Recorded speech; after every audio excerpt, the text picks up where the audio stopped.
Poplan Herbal Clinic, suluhisho la matatizo yako yote ya uzazi. Lofanya tukusanyike pamoja ni kwa sababu tutaka tutafakari kwa pamoja tuhuma ambazo zimetolewa na padri mstaafu wa kanisa Katoliki na aliyekuwa katibu mkuu wa chama cha demokrasia na maendeleo ndugu Willibrod Slaa dhidi ya maaskofu 30 ambao ni moja ya viongozi waanzilishi wa dini ya Kikristo ulimwenguni, kwa lugha rahisi tunasema kanisa la Roma Katoliki, pamoja na mwana fellowship mwenzetu Askofu Josephat Gwajima, kwamba wamehusika katika kupindisha haki, kuwapofusha Wakristo na watu wa kiroho kwa njia ya kupewa hongo au kwenye mabano rushwa. Hayumkini wahamasishe waumini wao wamchague mtu asiyefaa kwenye mabano fisadi kuwa rais wa 5 wa Jamhuri ya Muungano wa Tanzania. Tafakuri yetu imejikita katika mkazo wa kauli ya Mungu kwa Nabii Musa kusema, kupokea rushwa kunapofusha macho ya wanaoona na kupindua maneno ya wenye haki. Kitabu cha Kutoka 23 mstari wa 8. Kimsingi tunaona kauli ya Dr. Willibrod Slaa kwanza ni ya kisiasa, lakini pia inakusudia kuingiza agenda ya kisiasa ndani ya dini kwa kigezo cha maadili, bila msemaji mwenyewe aliyezungumza kutambua kwamba kwa kutoa kauli ya namna hiyo anafuta msingi wa kanisa la Yesu Tanzania. Pili, kauli hii tunaitafsiri kuwa inalenga kushawishi viongozi wa dini zisizo za Kikristo pamoja na waumini wao ili waone kwamba maaskofu wa Kikristo wana mgombea wao wanayempenda na tayari wameshamchagua, na kwa kufanya hivyo waone wapigie kura chama fulani kwa sababu Wakristo wana chama fulani, jambo ambalo tunaona lisipotolewa ufafanuzi wa kutosha itakuwa ni kuigawa nchi yetu kwenye misingi ya kidini. Rai yetu ni kwamba Tanzania ni nchi ambayo tunasema ni nchi ya amani. Kuna mbegu inaitwa mbegu ya amani kwenye nchi yetu, na mbegu hii imeanzishwa na waasisi wetu Mwalimu Julius Kambarage Nyerere pamoja na Abedi Karume kwa kuipokea kwa Mungu na wakaiotesha kwenye nchi yetu, ikaota, ikazaa matunda, na Watanzania wakaonja matunda yale wakayafurahia. Katika miaka 50 iliyopita wameona amani na tumeona amani hiyo. Lakini kwenye miaka 50 inayoendelea mbele tunaona sasa kuna mbegu inayopandwa na mpanzi, na mpanzi huyu anakusudia tusiwe na ile amani tena, tusiwe na furaha kwa kuweka mambo ya udini, usiasa na ukabila. Sasa kwa sababu hiyo tunaona mbegu hiyo ikiachwa kuendelea itakuwa ni shubiri, na shubiri hiyo Watanzania wakionja watakuwa wamechukia nchi yao, wamechukia na viongozi wao kwenye nchi yetu. Kwa sababu hiyo sisi viongozi wa fellowship inayosimamia mambo ya kiroho yasiyo ya kidini na ya kisiasa tulikaa pamoja na kumuita mwenzetu, bwana kulikoni, ni kweli kuna swala hili liko hivi na hivi, imekuaje? Akatupa maelezo ya kimsimamo ya kiroho yaliyosimama. Lakini tukasema maelezo yale kwa sababu tunaongea sisi wenyewe hayafai kusikika kule. Kwa hiyo imetulazimu tumlete mbele yenu na mbele ya Watanzania ili aweze kufafanua hoja hiyo iliyotolewa ina ukweli wa jinsi gani.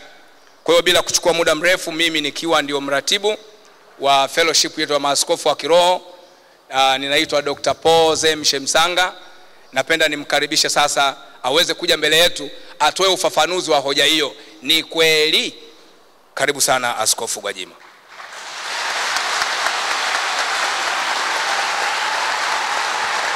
Ni washukuru sana wanahabari wote na watu wasio wanahabari ambao mmepata nafasi ya kuwa hapa leo. Kama alivyosema Dr. Professor Paul Shemsanga, lengo la kuwa hapa kimsingi ni kutolea ufafanuzi wa maneno yaliyosemwa na rafiki yangu Dr. Willibrod Slaa katika hoteli ya Selena, na ambayo yalirushwa karibu na television zote na kurudiwa tena na Star Television na kurudiwa na TBC na television zingine.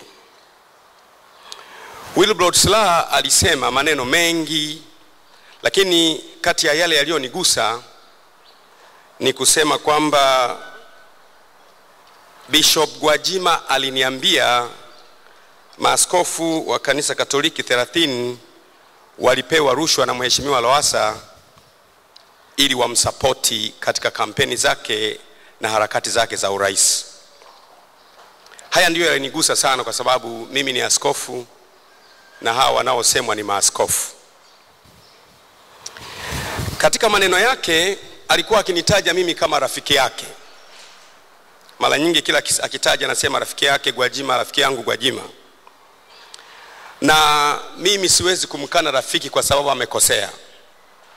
Ukweli kwamba ni rafiki yangu, lakini sasa ni rafiki yangu aliyekosea.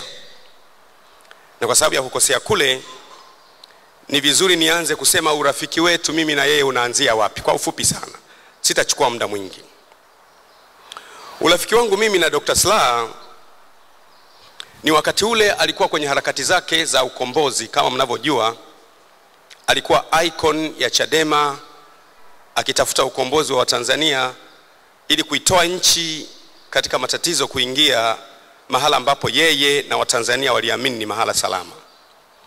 Wakati ule akapata matishio mengi sana ya kuuawa, kukamatwa, kufanya hivi. Kwa hiyo akaniomba mimi, ninaomba unisaidie kunipa watu salama wanaoweza kunisaidia kwenye maeneo mbalimbali. Basi nikampa walinzi wa kumsaidia kumlinda yeye mwenyewe. Nilimpa mtu mmoja anaitwa Edwin, mtu mmoja anaitwa Six, mtu mwingine anaitwa Colonel, na mtu mwingine anaitwa Emmanuel. Nikampa kwa ajili ya kumsaidia kumlinda, kwa kuwa alikuwa na woga kwamba akilindwa na polisi wa kawaida au watu wa kawaida anaweza kusalitiwa. Alitaka watu walinzi wakamilifu kutoka kanisani wanaomcha Mungu ili wamlinde kwa uhakika. Kwa hiyo nikampa walinzi waliokuwa loyo kwangu, wanaaminika kwangu, na walikuwa wananilinda mimi. Wakalinda nyumbani kwake zaidi ya miaka 5 iliyopita, wanalinda 4 au 5 iliyopita.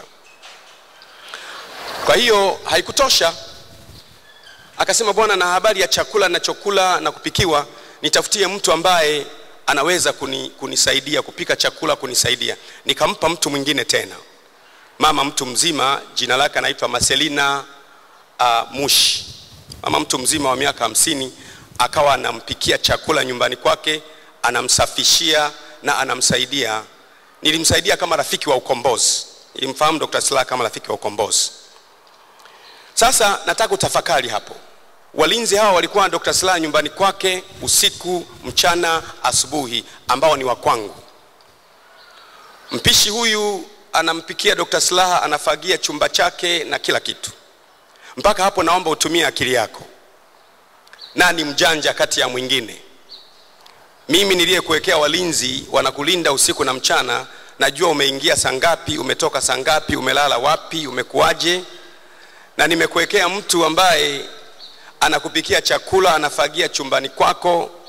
Nani mwenye akili kuliko mwenzake hapo? Nani ana uwezo wa kumcontrol mwenzake? Nani ana uwezo wa kujua mambo ya mwenzake? Nimetanguliza hiyo ili ujue nitakayoyaongea kuhusu Dr. Slaa na yajua kutokea jikoni ambako huyo mtu wangu alikuwa anapika, kutokea kwenye chumba cha Dr. Slaa ambako mtu wangu alikuwa anafagia, kutoka kwenye yadi ya ulinzi ya Dr. Slaa walinzi wangu walikuwepo. Na kwa hiyo nitakayoyaongea yana uzoefu na ya uhakika kabisa.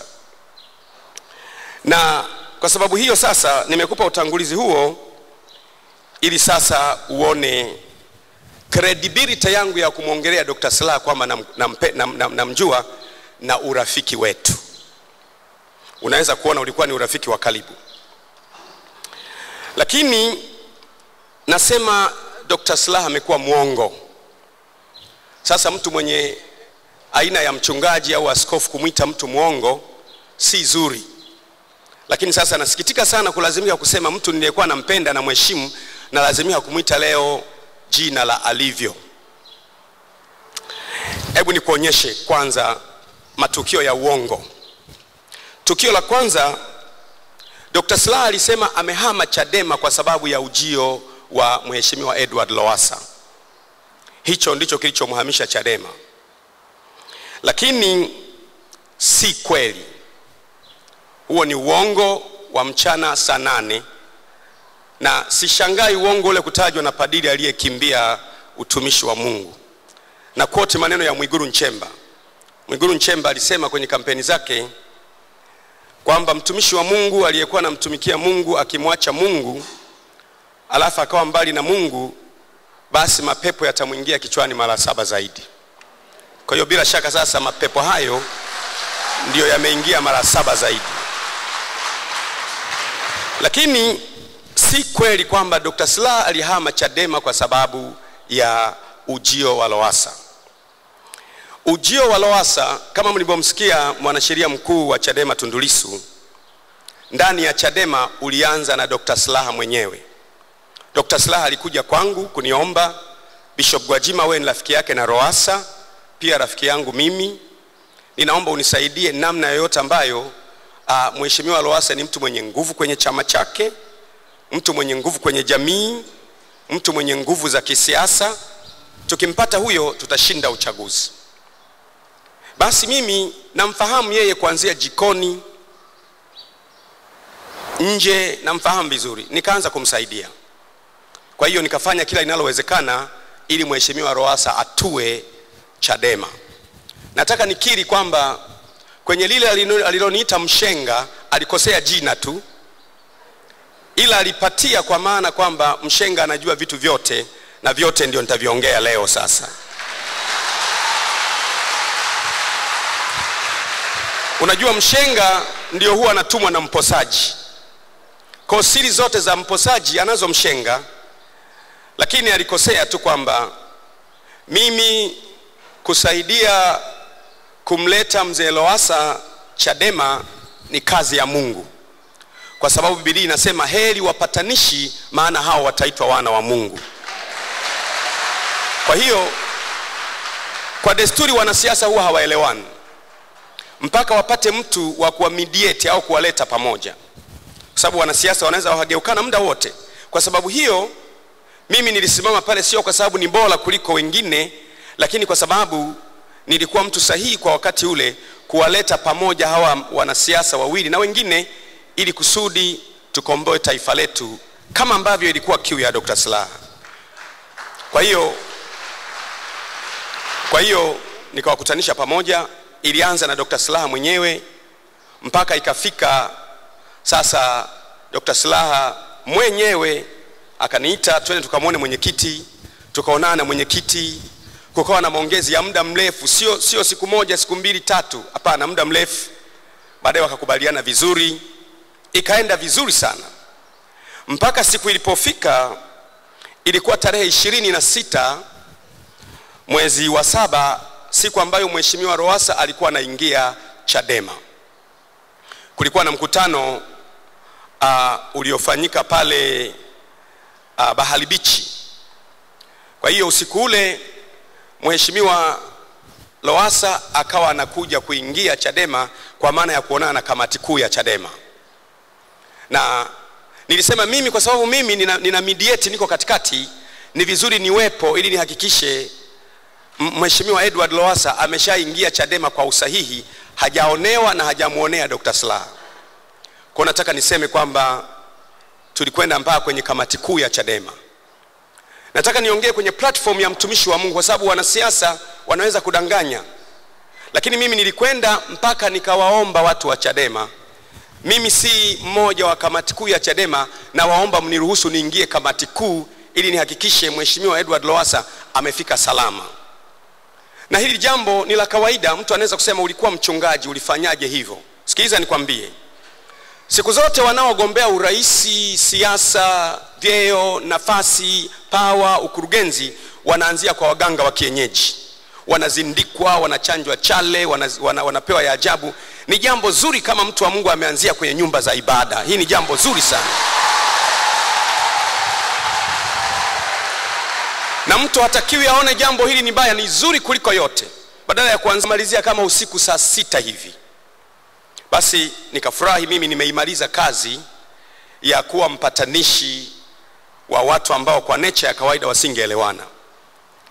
Basi saa 6 usiku tarehe 26 mzee Lowassa akarudi nyumbani kwake na Dr. Slaa akarudi nyumbani kwake. Na mimi nikarudi nyumbani kwangu. Ilipofika saa 7:19 usiku ule ule, mimi nikapokea message. Kumbuka nimekuambia Dr. Slaa nimemwekea walinzi, kwa hiyo walinzi wangu wako kwake wakati ule. Nikapokea message kutoka kwa walinzi, baba, Mheshimiwa Dr. Wilbrod Slaa alipofika nyumbani sasa hivi limetokea jambo la ajabu. Nikamwambia jambo gani? Jambo la ajabu. Mlinzi anaripoti. Na kwa sababu mimi sitaki kumsemea uongo Dr. Wilbrod Slaa, nimemleta yule mlinzi wa zamu aliyekuepo siku hiyo aseme ni nini kilitokea Dr. Wilbrod Slaa alipoingia siku hiyo jioni.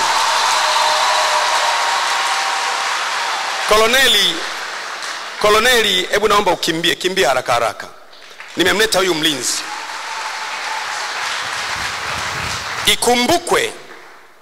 Ikumbukwe hawa watu bado wanalinda mpaka sasa hivi.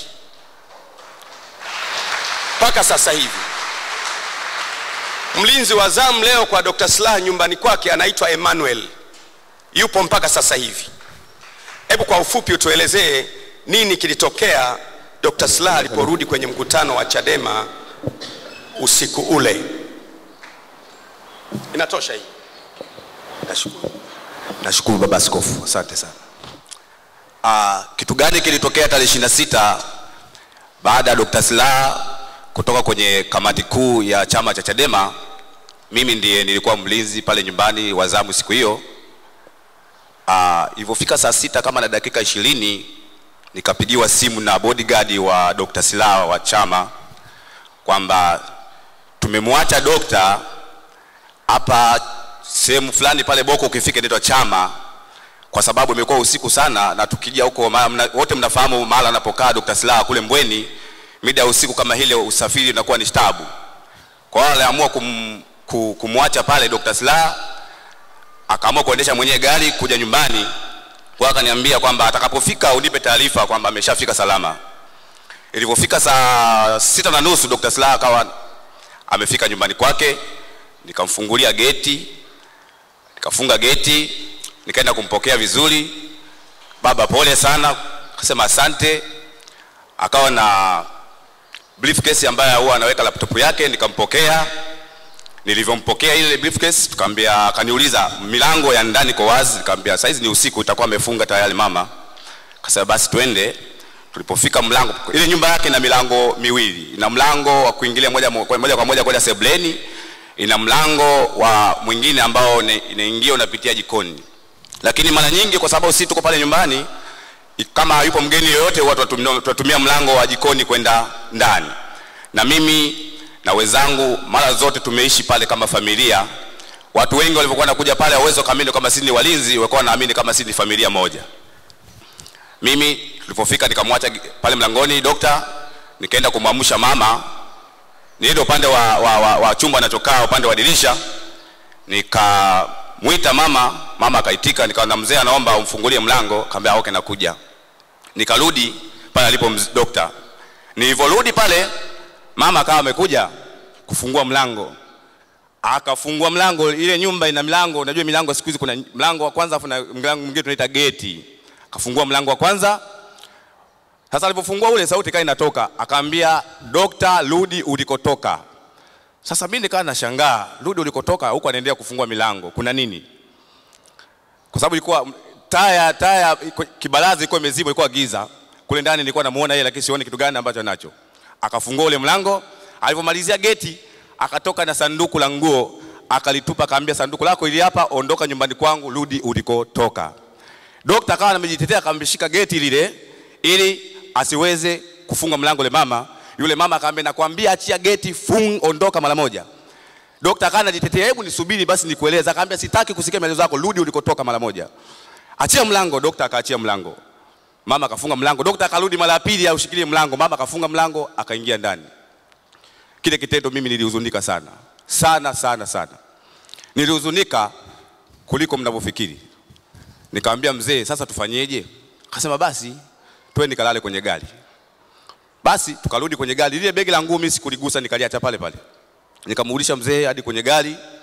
Mzee akaenda kwenye gari kulala. Lakini mimi ile hali nilisononeka sana. sana. Nilisononeka kumuona kama Dr. Slaa alivyokuwa na heshima huko nje ya wananchi, kitendo kinachofanywa nyumbani na mke wake. Kilisonesha sana. Nikajaribu kumtumia message yule mama, "Mama, naomba umfungulie baba. Please, naomba umfungulie baba." Yule mama hakunielewa. Ilipofika saa 7 nikafikiri kapana, hili jambo limekaa kifamilia pia. Hebu nimwambie babako wa kiroho ambaye ni Askofu Gwajima. Nikaandika message nikamtumia askofu. Nilipomtumia askofu sikupata jibu usiku ule. Tuliendelea kulinda usiku zamu hadi asubuhi saa 1 kulipokucha. Nikaenda dirishani tena kwa mama, "Mama, naomba umfungulie baba." Akatoka akaja kumfungulia. Nikamfuata dokta, geti liko wazi, naomba uingie ndani. Dokta akatoka, nikampokea ile handbag yake ambayo ina laptop. Nikaenda naye hadi ndani, nikachukua ile begi la nguo, nikalifikisha sebuleni, mimi nikarudi nje. Sikujua kinachoendelea huko ndani. Baada ya nusu saa akatokea mama akaniita, "Corneli, na kuomba njoo." Nikamwambia hao nakuja. Tukakaa naye pamoja, akamwambia, "Nimempa baba yako," ina maana dokta, "masharti makuu mawili. Sharti la kwanza, nimemwambia hivi, kama atarudi Chadema nyumbani kwangu simtaki." Narudia tena. Nimempa masharti mawili. Kama atarudi Dr. Slaa ataenda Chadema nyumbani kwangu simtaki. La pili, kama Edward Lowassa atajiunga na Chadema, nimemwambia andike barua ya kuacha wanachama ndani ya Chadema. Kwa maneno yale na mimi ninavyomjua yule mama na yule dokta pale nyumbani, nikasema tumempoteza mzee.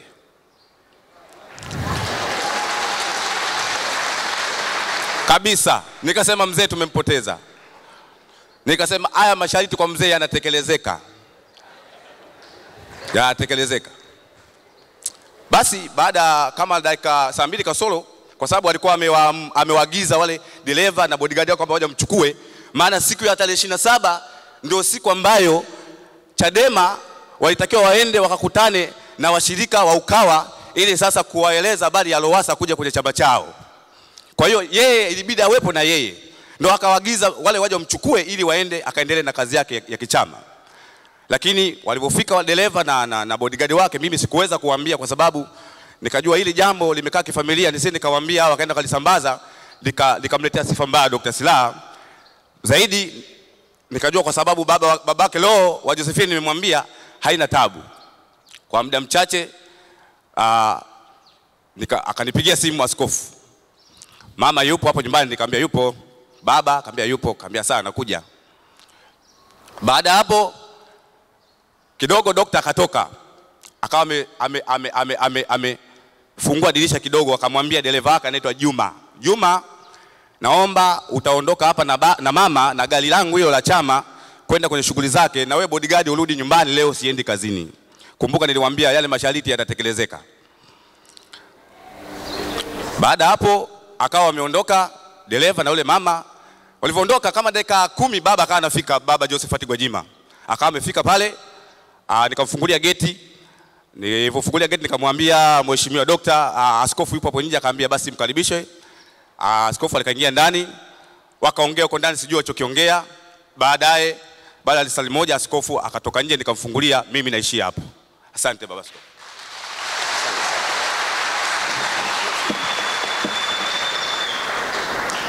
Mambo ya mchenga hayo. Kwa hiyo umesikia Dr. Slaa anatoka kwenye mkutano mkuu wa Chadema, mke wake akafungua mlango akatupa mafurushi nje, "Rudi ulikotoka." Kwa nini? Hataki kuacha ufirst lady.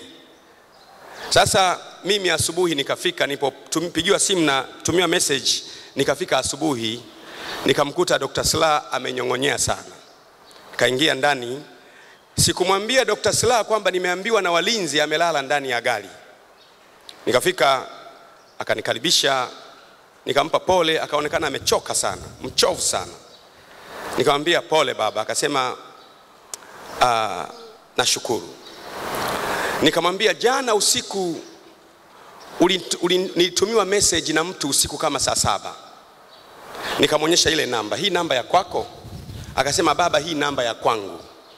Jana nilikutumia message saa 7, anatumia maneno haya nilikuwa nimelala ndani ya gari, binti yako amenifungia ndani ya gari, amekataa.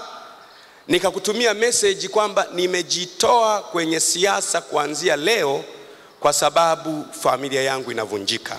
Nataka niwaonyeshe message aliyonitumia Dr. Slaa usiku wa saa 7.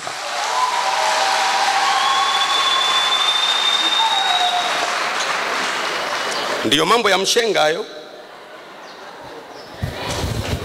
Message yenyewe ni hii hapa. Kwa wanahabari unaweza kuiona hii message, ukaiona na namba, na sasa hivi ukajaribu namba hii ni ya Dr. Willibrod Slaa kweli au ni namba fake. Dr. Willibrod Slaa akanitumia message, utaiona hiyo saa 7:19 usiku. Kama haionekani vizuri, basi waandishi wa habari wawili watatu unaweza ukasogea karibu au isogeze karibu hapa. Jaribu kusogea tu. Mkae hapa hapo waandishi wa habari. Sogea tu mwenyewe hapa. Naomba hapa.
Ichukue ijaribu jeni ya Dr. Willibrod Slaa.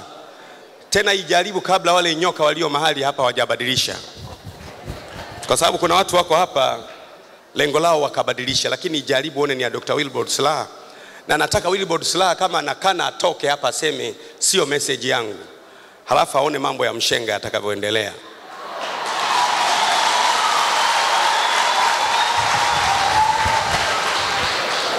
Kwa hiyo akaniambia, nikamekutumia message kwamba mke wangu amekataa. Kwa hiyo nataka kukuonyesha kwamba sio Dr. Willibrod Slaa unayemuona. Ndio maana Watanzania wote nikiwemo na mimi mnashangaa sana kwamba Dr. Willibrod Slaa tunayemjua mpigania haki anaweza kufanya vitu hivi anavyofanya. Watu wote wanashangaa. Ni mama hataki. Sasa nisonge mbele tena kidogo na kuonyesha tu kwamba ni uongo. Ni muongo Dr. Slaa kusema amehama Chadema kwa sababu ya ufisadi wa Lowassa. No.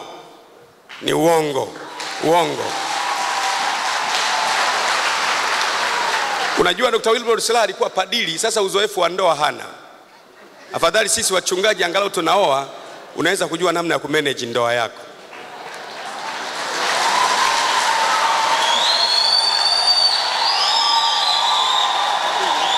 Utayaona hayo. Mimi namuomba mama mruhusu mumeo aendelee, mama mruhusu mumeo aendelee.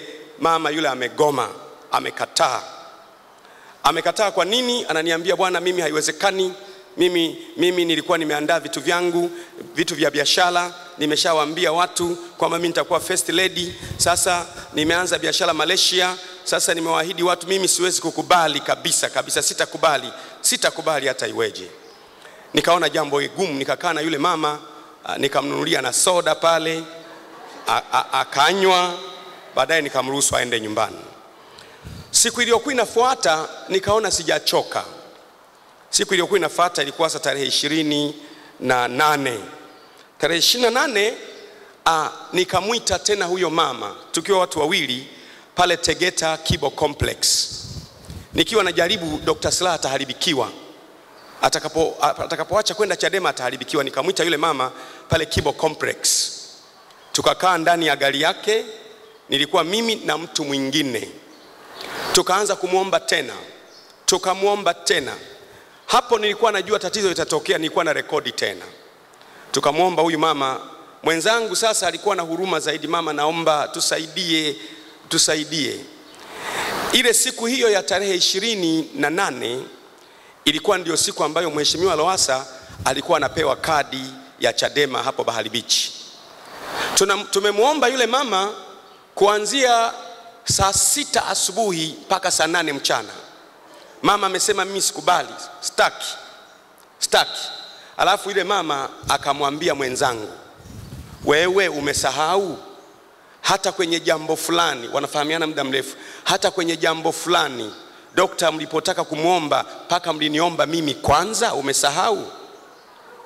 Yule mwenzangu akasema nakumbuka. Nikajua tayari huyu mama alishajenga msingi mbaya. Na waonyesha hiyo sio kwamba mumuone Dr. Slaa mbaya, nataka nimuonyeshe kwamba Dr. Slaa ametekwa, mwenye nguvu ametekwa. Huo ni uhakika kabisa. Hii itakusaidia kujibu maswali kwamba kwa nini mtu maarufu kama huyo, mwenye nguvu kama huyo ana behave kama anavyo behave. Kuna nini pale? Sio yeye. Baadaye tukamuomba pale, ilipofika saa 8 mchana akatuambia nimekubali kumruhusu Dr. Slaa aingie arudi kazini.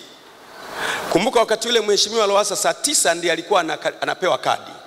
Kale kama mama akasema nimekubali, lakini sharti moja, ule mkutano wa leo wa Mheshimiwa Edward Lowassa kuingia Chadema na kupewa kadi ufutwe. Ukifutwa mimi nitaruhusu. Nikasema mimi kabla mwenzangu hajajibu, nikamwambia jambo hilo halipo leo, halipo kesho kutwa, halipo milele.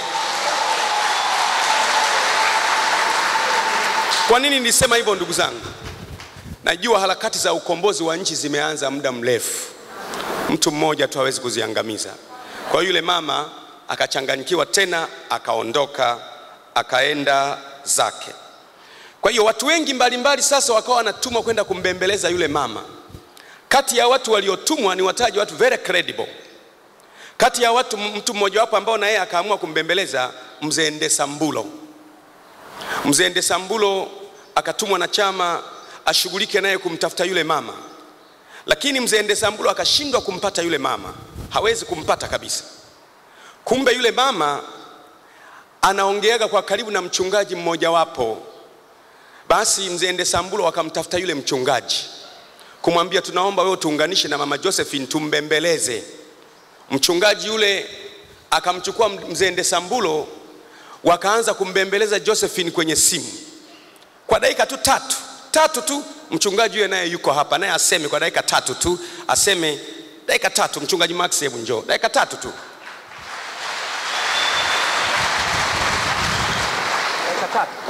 Na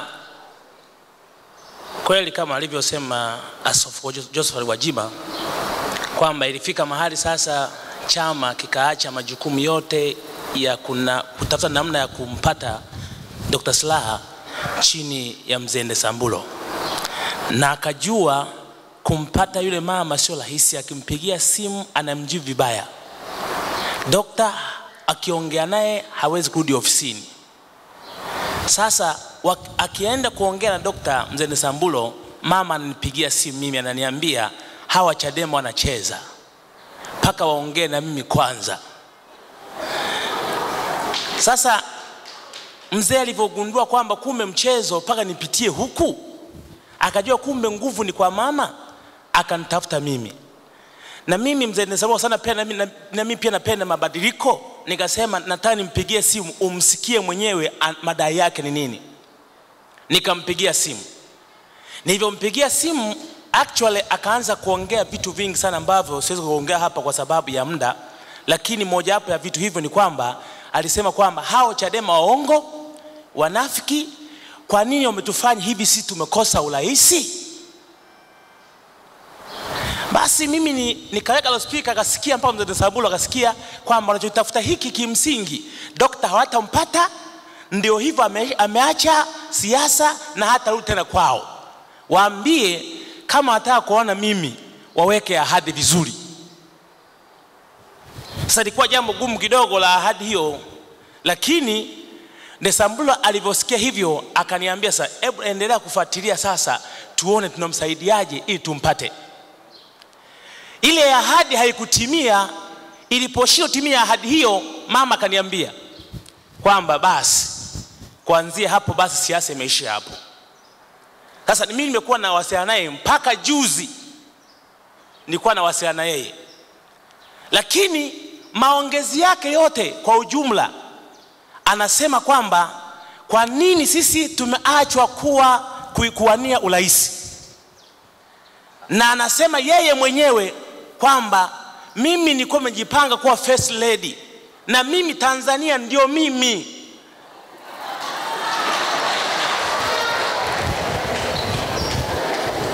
Mimi ndio kila kitu Tanzania hapa. Jambo hilo linanikera sana mimi, kwa sababu najua nchi hii ina watu wengi na nchi ni ya kidemokrasia. Kwa mwanamke kama yule mimi ninavyomfahamu anaongea vile, nikajua hata dokta hawezi kuchomoka hapa.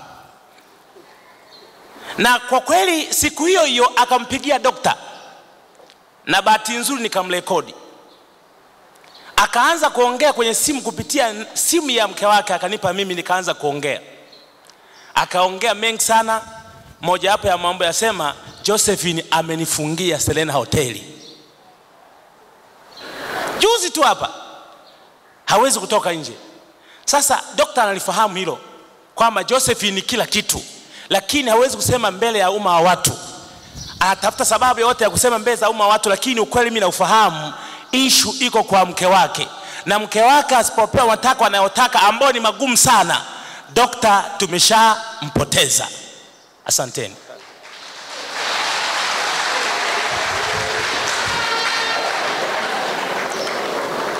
Haikuishia hapo. Kama mnavyojua, mkutano mkuu wa Chadema ulitakiwa ufanyike haraka. Mimi kwa sababu nilikuwa najua, nikawa na wasiwasi, mkutano mkuu wa Chadema ukifanyika Dr. Slaa yupo, mama huyu ameshikilia, itakuwaje? Wakati huo sitaki kuambia watu, kwa sababu sitaki kumvunjia Dr. Slaa heshima. Nikaamua kumuomba mtu mwingine ambaye ni rafiki yangu, ambaye anapenda mabadiliko na anampenda Mungu. Na yeye akasema, baba askofu, na mimi nitajaribu tumuombee huyu mama, niongee naye. Ilikuwa tarehe 4 mwezi wa 8 jioni saa 12:30. Mhashamu baba askofu Zakari Kakobe akaamua na yeye kumpigia simu Josephine.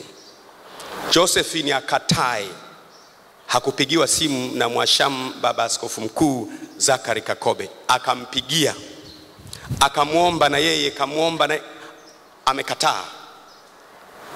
Mimi ndio first lady, sikubali. Kwa hiyo mazungumzo yote ya simu kama nilivyosema yamerekodiwa. Sasa nilikuwa najaribu kuonyesha kwamba dokta ni muongo, kwa sababu sio ujio wa Lowassa uliomhamisha Chadema, no. Lakini sasa, zamani dokta alikuwa rafiki yangu kwa sababu alikuwa mkweli. Nilimpenda kwa sababu ya ukweli. Kitu gani kimemfanya dokta akawa muongo? Nataka niataje matukio kadha wa kadha ambayo yatakupa mawazo. Sitahitimisha, lakini kila mwenye akili timamu asomaye na afahamu. Niasome matukio kadha wa kadha ambayo yamepelekea dokta kumfanya kuwa alivyo. Tukio la kwanza, aliniambia dokta mwenyewe, kama anamsingizia atoke aseme namsingizia. Alisema alikuwa na safari ya kwenda Bukoba. Alipokuwa na safari ya kwenda Bukoba, akatokea Morogoro, alikuwa na dereva wake wanaendesha gari. Anasema walipokuwa wanaendesha, wakafika mahali fulani, walikuwa wawili tu. Dokta anasema kwamba gari ikazunguka kupata ajali, gari ikaanguka. Ikaviringika mara 2 mara 3, ikaenda kugonga kwenye gema. Ikapinduka, ikageuka, gari ikaenda kusimama tena. Bahati nzuri iliposimama, ikasimama kwenye mwelekeo wa kwenda wanakokwenda. Lakini dokta akasema alishangaa sana kwa sababu gari iliposimama dereva wake wala hakujiuliza kutoka chini kuiangalia gari ni ajali. Dereva wake akaendelea na mwendo. Ilikuwa ni usiku. Dokta anasema dereva wangu akaendesha gari, mimi nashangaa. Gari imegeuka mara 4 mara 5, imeanguka, imeharibika. Dereva anaendesha tu. Anasema gari kafika Shinyanga. Ilipofika Shinyanga, Dr. Slaa anasema, nikamuuliza dereva wangu, kwa nini wewe gari imeanguka halafu hata ushuki chini kuangalia imeumia sehemu gani? Dr. Slaa ananiambia, dereva akamjibu, gari imeanguka wapi? Gari haijaanguka. Tangu tutoke Morogoro tuko salama, haijaanguka. Akamwambia, huoni imebondeka? Akamwambia, toka nje uone kama imebondeka. Dr. Slaa anasema mwenyewe, nilipotoka nje gari haijabondeka wala hakuna kitu, gari iko sawa. Anasema yeye mwenyewe Dr. Slaa, nikashangaa nini kimetokea. Nataka kukupa mawazo. Ama ni kulogwa,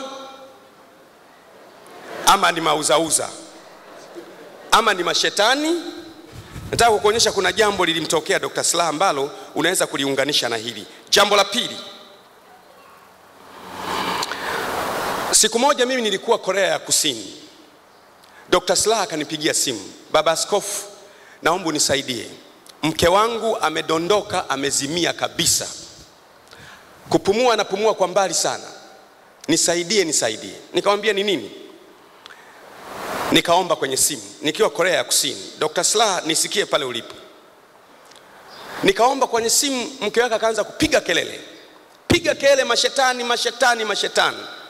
Nilipoyatoa yale mashetani akasimama mke wake. Dr. Slaa akaniambia, baba, sijawahi kuona kitu kama hiki. Lakini mimi nikawa naunganisha tu mambo, ile gari kudondoka na mashetani ndani ya huyu mama. Tukio la tatu. Mara nyingine mke wangu alikuwa anasafiri kwenda London. Tukio la kushangaza likatokea. Mimi na mke wangu tukaongea kama mtu na mke wake, kesho nenda London, usimwage mtu yoyote wala usiwaage watoto. Usimwage mtu yoyote wala mtoto. Mimi tu na yeye ndio tunajua. Nikaendesha gari asubuhi na msindikiza mke wangu kwenda airport. Tunajua ni siri yetu, siri ya mume na mke. Cha kushangaza tukamkuta ya uongo. Dr. Slaa alipokuwa anaongea Serena Hotel akasema hivi. Akasema kwamba bwana, kwenye mkutano wa Chadema watu waliletwa na maloli. Mlimsikia waandishi wa habari, waliletwa na maloli, waliletwa na mabasi. Nataka mnisikie wote mliokwenda kwenye mkutano wa Chadema wenyewe, muone mlipelekwa na maloli au na mabasi. Halafu jibu lenu liwe Dr. Slaa ni mkweli au ni muongo. Sasa ikiwa ndio hivyo, huyu mtu anayesema uongo wa mchana hivi, anasema sasa kwamba Gwajima aliniambia maaskofu wa kanisa Katoliki wamepewa hela. Kwanza nimwambie, kanisa Katoliki ni kanisa credible kuliko makanisa mengi duniani. Kanisa Katoliki ndiyo mama mlezi wa imani zote za Kikristo duniani. Kanisa Katoliki limekuwepo hapa kabla ya uhuru. Na maaskofu wa kanisa Katoliki wana credibility. Kitu gani kinamfanya Dr. Slaa azushe maaskofu wa kanisa Katoliki na askofu Gwajima na maaskofu wa kanisa KKT? Kitu gani kinamfanya aseme hivyo? Nini? Lengo la kwanza ni kuwaondolea credibility maaskofu, ili kwamba hawa maaskofu wasiaminike na waumini wao. Sasa maaskofu wasioaminika na waumini wao anawaondolea credibility. Lakini kumbuke Dr. Slaa wamemsomesha, mababa askofu wa kanisa Katoliki wamemsomesha. Yeye alikuwa padiri, si askofu, ni padiri, na yeye amewahi kuwa katibu wa baraza la maaskofu, wamemsomesha. Leo maaskofu 30 wa kanisa Katoliki anawasingizia kwa kusema walikuwa wamepewa rushwa na Mheshimiwa Edward Lowassa, anawasingizia. Sasa kwa mtu ambaye unamjua Dr. Slaa kama mkweli, unaweza kuamini ni kweli. lakini nimekuonyesha mazingira ya kitu gani kinamfanya Dr. Slaa anapenda kuisema kweli, lakini hawezi kuisema kweli kwa sasa. Dr. Slaa wa leo sio Dr. Slaa wa mwaka mmoja uliopita. We are talking about a different story. Tunaongea habari za watu wawili tofauti. Kwa hiyo lengo lake ni kuondolea credibility hawa maaskofu, ili waonekane kwamba hawafai, ili waonekane kwamba sio wazuri, ili waonekane kwamba hiyo ndio lengo. Lakini mwambie jambo moja, maaskofu hawa ambao Dr. Slaa anawatukana, Serena pala alisema kwamba Gwajima alisema maaskofu wa kanisa la KKT ni waloasa tayari, maaskofu wa Katoliki wamepewa fedha. Kwa hiyo anawatukana maaskofu wa Protestant, anawatukana maaskofu wa Katoliki, na sisi wa Pentecost anatutukana. Nani aliyemtuma Dr. Slaa kutukana maaskofu? Ni nani aliyemtuma kutukana maaskofu?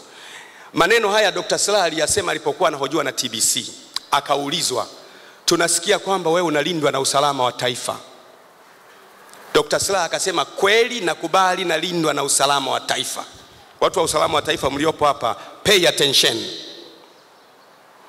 Sasa hebu waza, watu wa usalama wa taifa wanamlinda Dr. Slaa, wanambeba kwenda Serena, anatukana maaskofu wa Protestant, anatukana maaskofu wa kanisa Katoliki, anatukana maaskofu wa Pentekoste.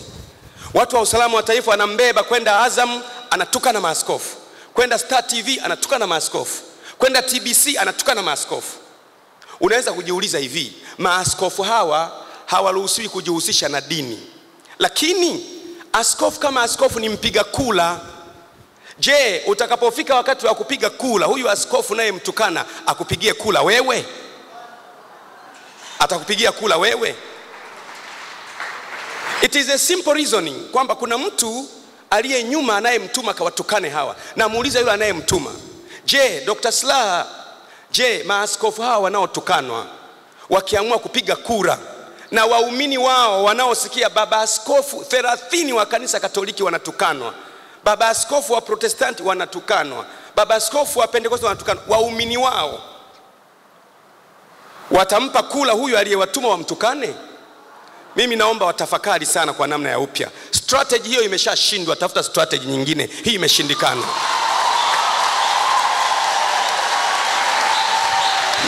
Na kama nilivyosema, hiyo ndio ilikuwa bunduki ya mwisho, ilikuwa risasi ya mwisho ndani ya bunduki yao. Na bahati mbaya kuna silaha moja inaitwa rocket launcher, ambayo ukitaka kuipiga unabeba begani. Ukishuti inapeleka mbele, alafu nyuma inatema moto. Sasa ile silaha walioitumia imepeleka mbele, halafu ikamkosa mtu mbele, nyuma ikatema moto, ikawaunguza wao vibaya sana.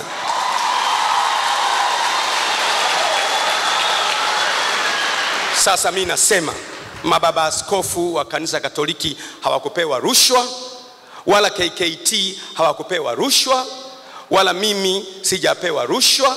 Akasema, unajua kuna wakati Bishop Gwajima alikuwa kwenye ndege, wanazunguka kwenye ndege na Lowassa. Mimi binafsi nina ndege ya kwangu, na hakuna sheria inayonizuia kubeba mtu ndani ya ndege. Naweza kubeba mwandishi wa habari, naweza kubeba rafiki anytime. Hakuna sheria inayonizuia. Kwa hiyo nataka niwaonye watu wa usalama, na waonya kama askofu. Usalama maana yake ni usalama wa nchi, sio usalama wa group la watu wachache, na sio usalama wa CCM. Na sio usalama wa CCM. Usalama ni usalama wa nchi, si usalama wa CCM. Ni aibu, niliona kwenye gazeti la Mtanzania, sijui kama, sisemi kuhusu ukweli wake, lakini ndicho nilichoona. Wameonyeshwa hapa Serena hoteli, watu wa usalama wanamtoa silaha hapa na hapa. Kwenye gazeti imeonyeshwa hivyo, nasema nilichokiona. Kama hivyo ni aibu, kwa sababu huyu mnamuongoza, huyu mnamuongoza, huyu mnamuongoza, huyu mnamuongoza, huyu mnamuongoza, akatukane maaskofu. Maana yake mnatafasiriwa nyie ndio mnatukana maaskofu. Na kama na nyie mnatukana maaskofu, maana yake yule mnayetaka ashinde na yeye atahesabiwa anatukana maaskofu. Mnamharibia yule anayetakiwa kushinda. Ninawaonya watu wa usalama wa taifa, mnamharibia Magufuli. Mnamharibia. Na waonya tena watu wa usalama wa taifa, mnamharibia Magufuli. Mwacheni Magufuli aendelee na kampeni zake za amani. Kama akichaguliwa kuwa rais ni rais, akiwa Lowassa ni rais. Usalama wa taifa mkae katikati, msubiri wawili wapigane masumbwi, atakayeshinda mnaungana naye. Hiyo ndiyo maana ya usalama wa taifa. Usalama wa taifa sio kumbeba mtu mmoja na kumuona Askofu Gwajima kwa sababu ameitwa mshenga unamrundikia makesi kila mara, kesi ya umeme, kesi ya hivi, kesi ya hivi, kesi ya hivi, kesi ya kwenda kule, unamrundikia kesi. Nasema siku nitakaporudi hapa kumjibu Dr. Slaa kama atakuwa amenisemesha, nitasema Dr. Slaa alipokwenda Afrika ya Kusini alikutana na watu 4 wa usalama wa taifa kule, mambo waliofanya na mizigo iliyopatikana na kule ilikohifadhiwa.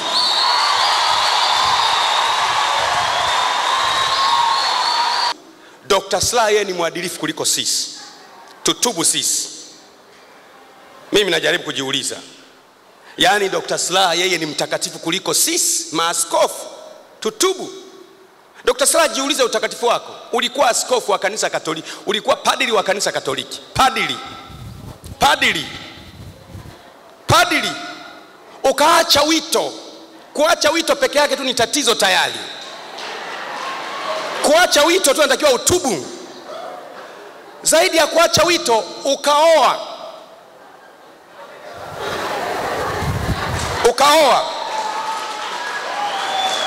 Na sasa nitakapokuja tena kama akiongea, nitaleta watoto aliwazaa tarehe ngapi na uhusiano wake na kuacha upadili. Sitaleta leo, lakini nasubiri atoke aseme, atoke kwenye pango aseme, namsubiri. Ukaacha upadili ukaoa. Sikulaumu kwa kuoa kwa sababu watu wote wanaoa. Ukakaa na mke na watoto, ukaamua kuwaacha. Wametoka wenyewe Rose Kamili, mke wake ametoka mwenyewe na watoto. Jamani, hebu jaribu kujiuliza, wanangu mimi wanatoka hadharani kwenye television wanasema baba ametutelekeza, wanao wa kuzaa. Haitoshi, akawaacha, akaenda kuoa tena mke wa mtu mwingine tena. Halafu anaambia maaskofu watubu. Ni kosa hilo Dr. Slaa. Anaambia maaskofu tubuni. Hebu waza sasa, mtu ambaye hujaoana naye, hamjafunga ndoa, ana uwezo wa kukuzuia usiingie Chadema. Mkifunga ndoa itakuwaje? Kifunga ndoa itakuwaje? Anakuzuia bila ndoa, anakumudu yani, anakuenea yani. Anakuenea yani bila ndoa. Akioa, ukimwoa ukawa na cheti cha ndoa, itakuwaje? Uongo mwingine wa Dr. Slaa. Dr. Slaa alisema kwenye mikutano kwamba Liziwani mtoto wa Kikwete anauza madawa ya kulevya. Dr. Slaa alisema. Leo Dr. Slaa aliyetuambia Liziwani mtoto wa Kikwete anauza madawa ya kulevya, leo Dr. Slaa ndio anao sasa aliyowasema wale.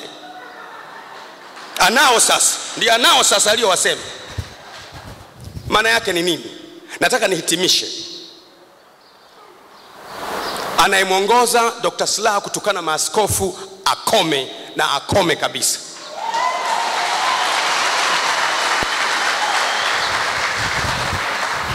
Watu wa usalama, kazi yenu ni kulinda nchi ikae kwa amani, sio kusababisha machafuko.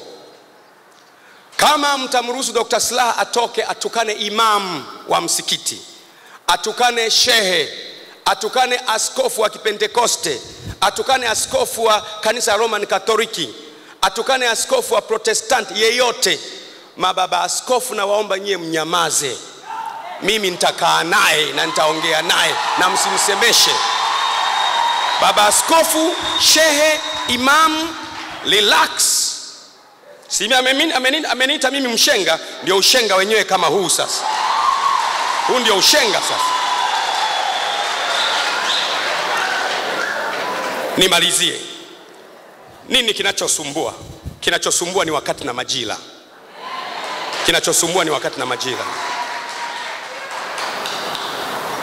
Miaka 560 kabla ya Kristo alitokea mtu mmoja anaitwa Buddha. Akazaliwa katika nchi ya Nepal, Asia ya Kusini. Huyo mtu akazaliwa kwenye familia maskini, akawa maarufu, akaanza kuhubiri Ubudha, akaijaza Asia yote. Leo Asia yote imekuwa ni Ubudha kwa sababu huyu mtu alikuwa ni majira yake. Majira ya mtu yakifika huwezi kushindana naye. Maana wakati wa baridi watu wanavaa makoti. Sio kwamba unavaa makoti ili iwe baridi. Unavaa koti, unajiadjust na weather. Watu wanafata majira, majira hayafati watu. Sasa yule bwana Buddha wakampinga watu, wakamdhalau watu. Leo Ubudha umeenea duniani kote. Kwa nini? Ulikuwa ni wakati wake. Sisemi Buddha alikuwa sahihi au alikuwa wrong, naongea wakati wa mtu, ukifika mtu na wakati wake. Baada ya hapo kwenye karne ya kwanza ukatokea mtu mmoja anaitwa Yesu Kristo. Huyu bwana na yeye alizaliwa kwenye upinzani wa ajabu. Kwanza akiwa mtoto anatafuta uawe. Makuhani, waandishi wa sheria, waandishi wa Torati, wakuu wa makuhani wanamtafuta wamuue huyu bwana. Lakini huyu bwana yupo, yalikuwa majira yake. Ukafika wakati wakasema wamemkamata, wakampiga, wakamweka msalabani, wakamzika. Lakini kwa sababu ilikuwa majira yake, ukiizika kweli kama ni majira yake, kweli na itafufuka kama majira yake. Kwa namna yote ile, kama kuna watu wanataka kuzika kweli kwenye kizazi hiki, kweli ukiizika ina tabia ya kufufuka, na ikifufuka haiwezi kufa tena. Haitoshi. Karne ya 5 akatokea Mtume Muhammad sallallahu alaihi wasallam, ambaye alipozaliwa alikuwa na ushawishi wa ajabu, akawa na upinzani mwingi kweli kweli, lakini ulikuwa ni wakati wake. Ameendelea, watu wanampinga, anaendelea. Ulikuwa ni wakati wa mtume wa Mwenyezi Mungu kufanya hiyo kazi. Hata alipopingwa sana akaendelea. Leo Uislamu umejaa duniani kote. Yalikuwa ni majira yake na wakati wake. Na mimi sasa nasema, majira haya yaangalieni ni nani mtu wa majira. Muyafate majira, msishindane na majira. Baada ya kusema hayo, nawashukuru sana waandishi wa habari, nawashukuru maaskofu. Nahitimisha kwa kusema Tanzania ni kubwa kuliko wa Tanzania. Watu na matukio yatapita, Tanzania itabaki. Katika kupeleka harakati hizi tuhakikishe hatuigawi Tanzania. Na nasema tena na tena, Mungu ibariki Tanzania, Mungu ibariki Afrika, na Mungu abariki uchaguzi ujao. Asanteni sana.